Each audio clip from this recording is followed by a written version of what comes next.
Vanakkam and welcome to Little's Law YouTube channel. I welcome you all to yet another episode on Little's Law YouTube channel.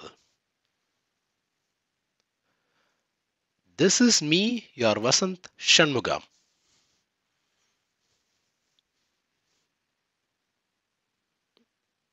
For any queries or clarifications on performance testing or any performance testing and APM tools, you can reach me in my official LinkedIn website on Vasant M. Shanmugam.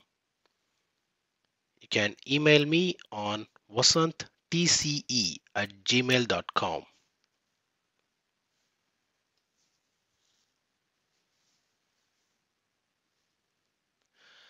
Today in this video, we are going to see about the runtime setup in NeoLoad. Once again, I welcome you all. Please don't forget to subscribe, like the video and comment your inputs. Please share it with your friends. Thank you.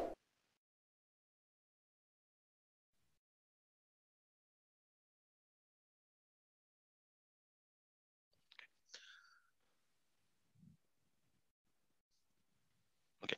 So today let's see the runtime attributes, whatever that comes under runtime. So let's start from the scenarios part. So we have different sections in this runtime. So the first thing is scenarios, and then we have this duration policy, and then we have this load generator section. We have this population section and the load variation policy. So I will take you through each section one by one. So first, let's start with the scenario section. So scenarios actually is a part where you can set up all the other other sections under it. So scenarios is like we can create multiple scenarios. Say for example, if I want to create a scenario which is specific to this recording, so I'm creating a scenario called recording scenario. And then once I click it, so there will be multiple populations. So these populations will come from our design part. So if you see here, we have two populations. So whatever populations we have as part of this population window will get populated under this population window. So if you want to create a new population, you can even create and that will get reflected here. So I'm again creating a population called recording population. So once you create it, so this population window will come under this scenarios part. And so once you get this population here, so we can actually select whichever population is required for us. So let's now concentrate only on this runtime part for now. And then once you select this recording scenario, so I have selected this recording scenario. So once you select this, all these other window will be enabled to make the changes. And first, let's choose this population part. So if I want to select one particular population, or we have an option to choose multiple populations. Maybe if you have multiple scripts under multiple populations, then we can choose multiple populations here. So for now, let me start with the scenarios part and let me give you a demo. So to add any scenarios, we have to click this plus symbol and we can add the scenario name here. And if you want to remove any scenarios, just click on that particular scenario and we can click on this minus symbol and that will be removed. In case if you want to duplicate, you can click on this duplicate button. So that will create a duplicate scenario of it. So this will actually save us a lot of time in replicating the same settings. And then we have other scenarios like advanced, where we can that we'll see in the advanced part now. And then we have the start debugging and start playing. So if you once everything is set up, and then we can click on this play button to start the playing. So for now, let's go to this advanced button and see what are all the options available here. So we have this general information which shows us the recording name, the scenario name. So whatever scenarios we have given. And then we have this advanced runtime. So this will actually display the virtual user status during the test. So that I will show you during this in the runtime part. And then we have the store variables for raw data export. So this will actually help us to export any data that were executed during the load test. And then we have this monitoring parameters. So this actually is a best practice to do. So in most of our tests which we execute, what we'll do is like we will do a monitoring before and after the test. Say for example, if we are running a test for around 1 hour, so we will do a pre-monitoring. So we normally call this as pre-monitoring and post-monitoring. So we'll set a pre-monitoring of 60 seconds, 600 seconds, which is a duration of 10 minutes, and a post-monitoring of 600 seconds. So this will actually show you that how does the application behaves before you start the test and after you start the test. And this will actually help us to understand how does the CPU and memory of the application works. Then we have this debug mode. So only virtual users iteration containing errors, and then all virtual user iteration. So this debug mode will be used whenever we are planning to do any debugging part. And then we have this rendezvous policy. So if we have any rendezvous inside our script, automatically this rendezvous policy would be enabled. So since we don't have any rendezvous in our script, so this is not enabled now. And then we have this schedule a test option. So if you are planning to run a test at particular point of time in a day, then we can enable this test to start and make sure that the system is open. And if it is in a remote machine or something, then you can start running a test. And the date has to be we can select the date here, date and month and any year. And then we have to select the time of the test, start time, the hour and the minute. And then again, we have an option to repeat this test every 1 day, or in case in some continuous integration kind of testing, we have an option to do a test for every 1 week, since we have multiple releases for every 1 week or every 2 weeks. So we can actually configure that as well. And then we have this URL exclusion filter. So this is something similar to what we see in JMeter and any other tools. So whatever URLs that you want to filter during your testing, we can filter it. Once you select this enable URL filtering, all these URLs or all these extensions will be filtered. And we have multiple options here, the JPEG files, the GIF files, so whatever the extra additional files that comes as a part of your web application, it will be enabled. But by default, we don't enable this because we have to find what exactly is the response times, including this. So we normally don't enable this part. In any critical cases and in any particular requirement, in that case, we can enable this URL filtering. And then we have this automatic filter. So this automatic filter we can use in case of, say, for example, you are running a test for 2-3 hours and you want to have the test only for a particular time window. So you can actually select that particular time window and you can filter the results. And again, for population as well. So you are running a test with multiple populations, but you want to get the result for particular population. So in that case also, you can filter the results. And then we have this error filter. Say, for example, you are running a test with a huge number of users and you are getting a lot of errors, but you want to filter the results without the error. I mean, you want to filter the test without any errors. So in that case, we can enable this. So this will actually give us a result which is not biased towards your errors. Because say, for example, like in some of our test cases, if some error happens, it will either increase the response time or it will either decrease the response time. So that won't be the actual response time that we are seeing in the test. So to avoid those scenarios, we have this option to error filter. So in these cases, what happens is like we used to get the response times or any metrics which are not under any error. Okay. And then we have this zone filter. So this is something like this zone when we have multiple, in some cases, you might have multiple load generators. So we can actually filter based on this load generator. Since this is we don't have any load generators configured now, so we are not able to do it. And then we have this APM, any application performance monitoring part. So if you have configured your Dynatrace, then we can filter or we can understand any metrics that are related to this Dynatrace. Okay. So let's close this for now. And then let's move to this duration policy. So we have 3 duration policies. One is no limit.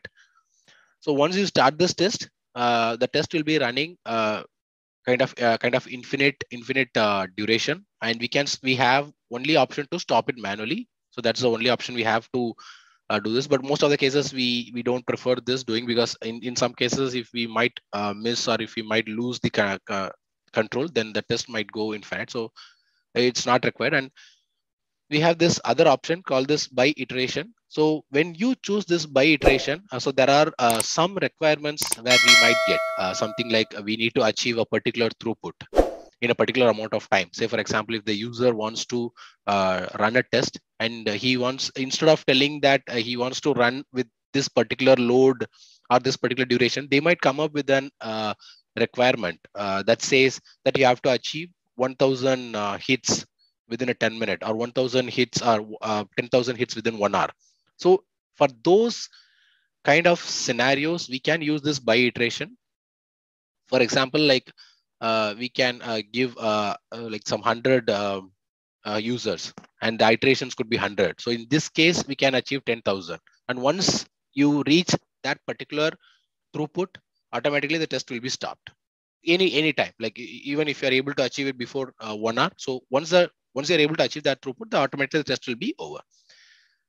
So when you're choosing this by iteration, we have multiple load variation policies as well. So I'll show you that here. So for first, I'll show this by iteration and by constant. So here you have an option to choose 100 users along with 100 iterations. So this will actually take you to 10,000 total iterations. And then we have this ramp up. So here we have an option to set up the initial users, where you can start the test with initial users of 10. And then you can increment the users by 10 for every 10 iterations. So in this case, you have an option to increase the users slowly. So here you can see ramp up, and the symbol shows you that it actually ramps up the users slowly one by one. And then we can actually set the total users here. If you want to reach till 100 users, or if you are having an option to choose till 200 users, then you can set that. And the iterations number for each initial user also can be set here. So for example, if you want to set 10 for each initial user, then you can set for each initial users with that particular number of iterations. And okay, so that's about ramp up. And then we have this peaks. So when you go to this peak, so this is something like you'll be in a minimum and a maximum state. So you'll have to set your minimum load and then your maximum load. So for example, you are running a test for a minimum load of 10 users for a duration of, okay, let me just choose. Okay, for a duration of for a duration of 20 iterations or 10 iterations, and then you want to increase your user load to a maximum of 100. So this will be a kind of a stress or a spike testing. So say for example, if you want to run a test, if you want to implement a spike testing, so for those scenarios, you can try this peaks, where you can give a minimum load and a maximum load for any number of iterations. And also you can start, we have an option to start with the minimum load and the maximum load. And then here we have the initial number of iterations. So we can choose any number which based on the requirement. And then we have this custom. So this is something like we can edit the graph manually, and then we can set it. So say for example, we can set the users here.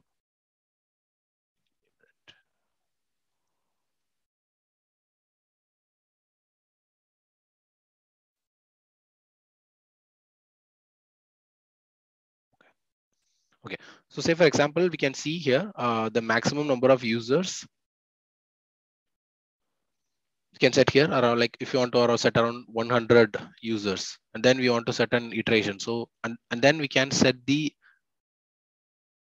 graph something like this. So in this way, this will actually help us to increase or decrease the user load. Say for example, if you want to ramp up at a particular point of time, and then keep it steady. And then if you want to reduce it, so this will actually help us. I mean, you can do this. Okay, let me tell you like how to do this.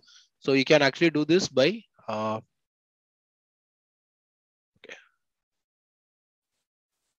okay, you can also do this by, you have to select your control button and click on the graph anywhere you want to have this, or you want to make this change. So select control, click on control button, and anywhere you click, automatically the graph will be adjusted. Okay, you can actually try this in multiple ways, and you can configure the testing. So the more control you click on, automatically new points will get created. So if without that, you can, if you are not selecting a control button and clicking just on the graph, you can actually have an option to select it. So that's a two-way you can do this settings. So in this way, you can set up the ramp up, the steady state, and the ramp down during your test. Okay, so that's it with this by iteration and the 3 different load policies. So let's now move to this by time. So this is the most common thing that we run during the test. So when you are using this by time, we can actually set the duration of the test. Okay, so first now let's start with this constant. And for example, like normally we run a test for 1 hour, 1 hour 30 minutes, or 1 hour 20 minutes. And then we have this option of simulated users. What is the number of users that we want to run? So since this will be a constant test, the test will start initially with 100 users till the end. So there will not be any ramp up, any steady state, or any ramp down. This is most of the time this is not been advisable to do. But since in some of the peculiar cases or some of the requirements where you have to do this, then you can actually try this constant part where you can trigger with all the 100 users. And then we have this ramp up part. Again, this is same to what we discussed in the by iteration part. Like we can increment the users. Like what will be the initial user, which is around 10 if you want, and then we can increment the users by 10 for every 10 minutes or for every 1 hour or any requirement which is defined by our team, or like we can based on the workload. Okay. And then we have this peaks. So this is something similar to what we discussed in the by iteration. So we can see the only difference between by iteration and by time is when you select by iteration, this duration will be run based on the iterations. And once you come to the time, this will change based on the duration. I mean, this will be based on your iteration. And when you run by time, this will be based on your duration. So that's the only difference. Apart from that, all the users, the load, the duration will be the same. So you can have an option to choose between seconds, or you can have an option to choose between minutes or hours. Okay. And then we have this custom. So, okay. So this is the common one that we normally use for testing. So once you click on edit the graph, and just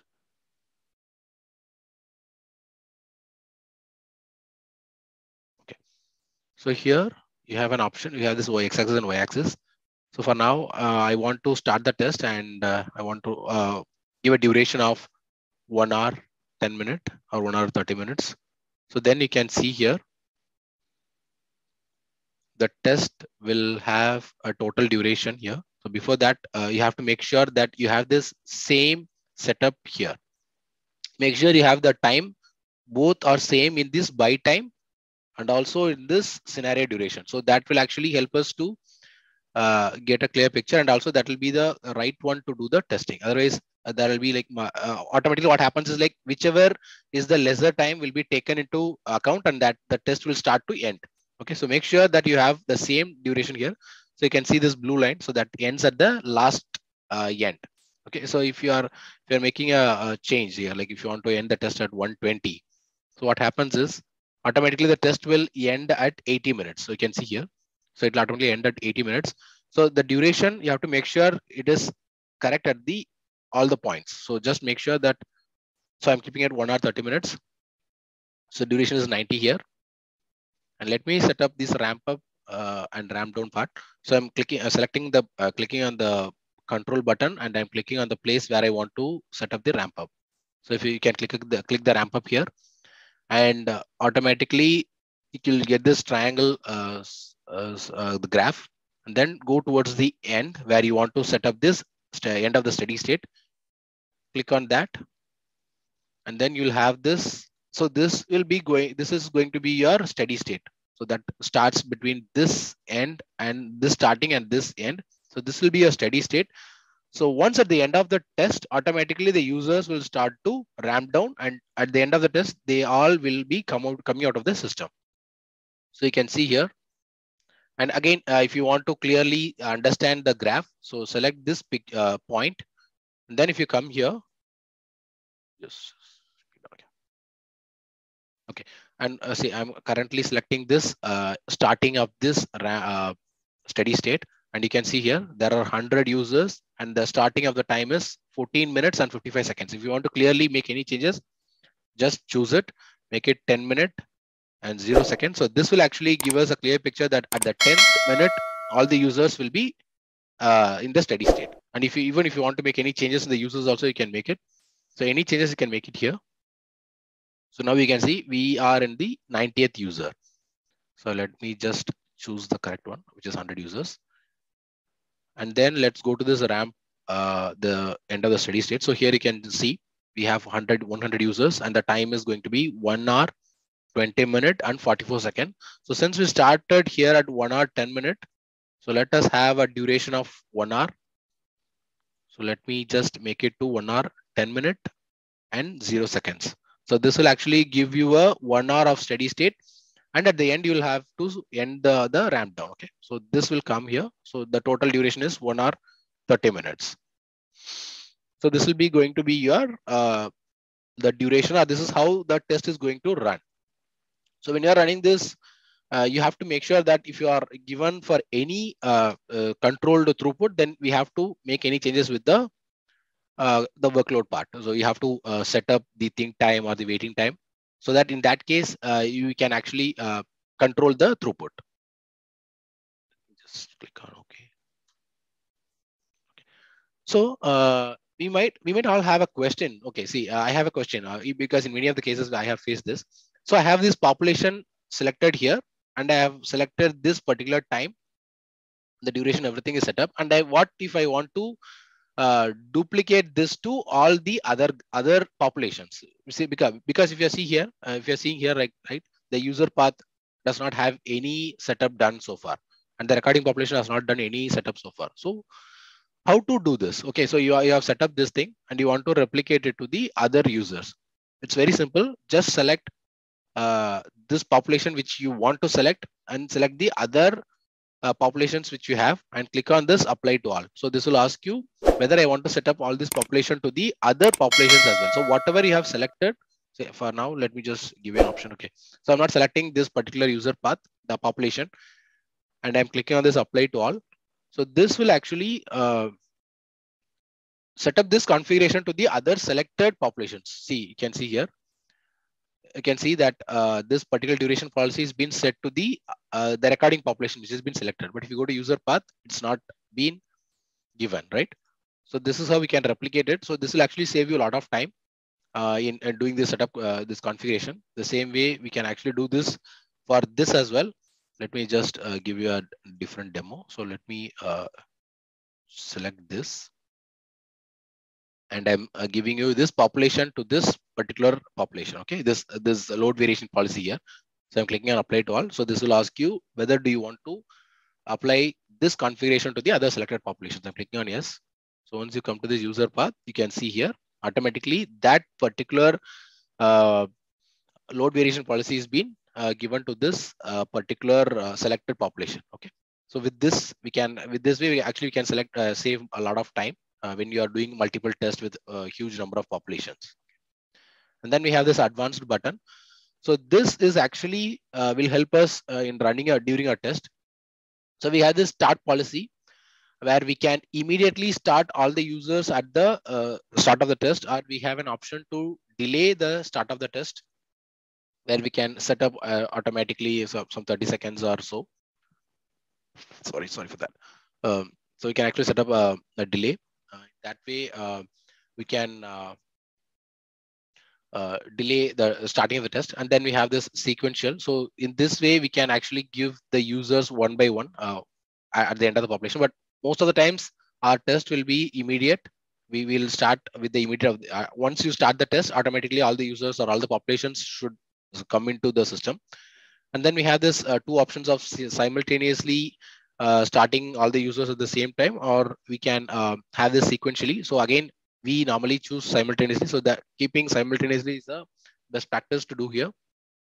And then we have this stop policy. So this stop policy, we have three options. One is immediate, second is delayed, and third is indeterminate. So immediate will actually, what it will do is like it will stop the users irrespective of whatever the actions they are doing. Okay. So say for example, if you are in the middle of your transaction. Okay, so what will happen? What will happen is it will immediately stop the transaction and it will go to the end container, which means it will end the test. It will not do any more transactions once it reaches the ramp down part or the stop end. Okay, and then we have this delayed giving. So we can give any number of seconds. If you are expecting that your script might need some 10 to 15 minutes of time to end the test, so you can actually give this time in seconds. In this way, you can wait till all the test or all the scripts to end before it completes the test. Okay, so in this case, say for example, if you can give us like 10 minutes or like 115 minutes to end before the test. And then we have this indeterminate. So this will actually help us to automatically understand the script's position. Say for example, if some scripts are at the end, okay, or at the last step, so automatically they are supposed to end. What if some scripts are at the beginning of the test? Only at that particular point of time they will be iterating, and they would have been at the first step or the second step. So what will automatically happens is like this will make sure that every user will come to the last step and then they will end their transaction. So it is always a best practice to choose this indeterminate irrespective of your test, so that all your users will have the complete set of iterations to get completed. Okay, make sure that you have this indeterminate by default selected in your test. So that's all about this runtime part. I mean, this runtime scenario settings. 1 second. Okay. So let's complete with this load generator part. So we have this concept of load generators where we can add multiple load generators to our test, and we can distribute the load which we have in our real-time testing or in our real-time applications. So let me show you how to add these zones. So here we have this plus icon, plus symbol, and clicking on this will take us to this zone settings part. And if you have any zones or any zone that you have for testing, you can add this here. And then we have this application proxy. So if you, in case if you are in your client network, so you can add this proxy to detect the settings and to configure any of your applications here. And then we have this load generator proxy. So most of the load generators will be outside your network. So for that, we have to use this no proxy and direct access to load generators. And then we have this DNS. So by selecting this DNS, we can add any number of machines and IP addresses here. So this will be your host. The host is the application that you are running now, and the IP address which you are going to add in this machine. And then we have this terminal services. So here you can add the terminal services here as part of your, you can add your host name, the domain, the login and password for this. So any number of terminal services can be added here.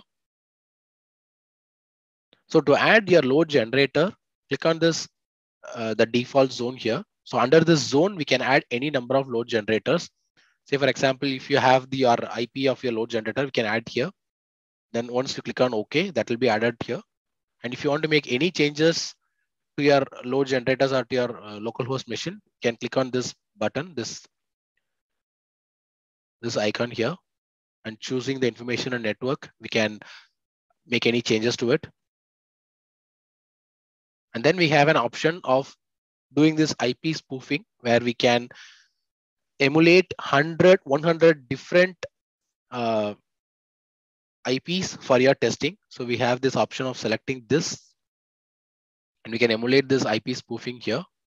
And then we have this load balancing part where you can set up the load factor, whether it is 1 or 2 or even it is 10. So this will actually distribute or will make the changes in your load factor, and this will distribute the load to different machines in your testing.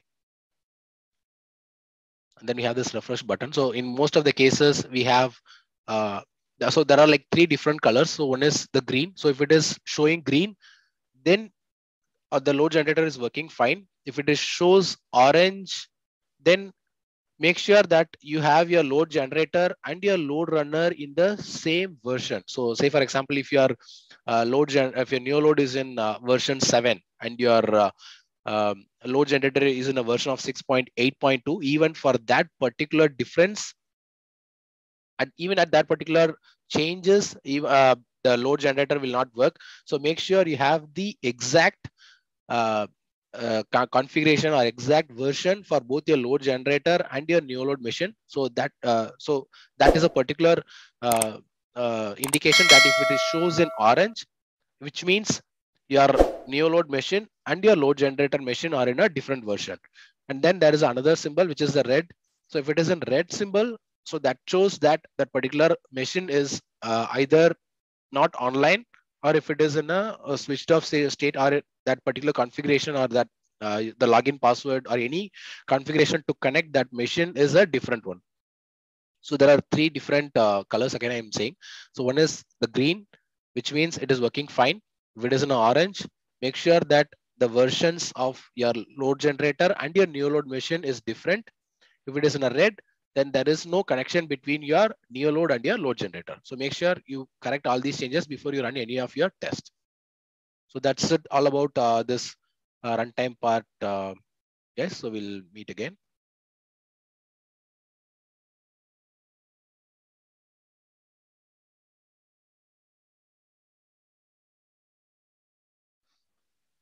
Thanks everyone for watching this video. So today we have discussed about the runtime. And initially we started, so just a quick recap. So initially we have started with the scenarios. So how to add a new scenario, how to delete, how to duplicate the scenarios, and the various other advanced options we have in scenarios, under scenarios. And then we saw about how to set the duration policies for various limit. Either it is a no limit or by iteration or by time. And then based on the duration policy, we have seen how to set the load variation policies and how to design the load variation policy manually. And also we have seen about the populations, how to set up the populations and how to make any parameter changes in the populations part. And we have seen about the load generators at the end. So how to add a zone and how to add a load generators. So I believe this session would be more useful to you.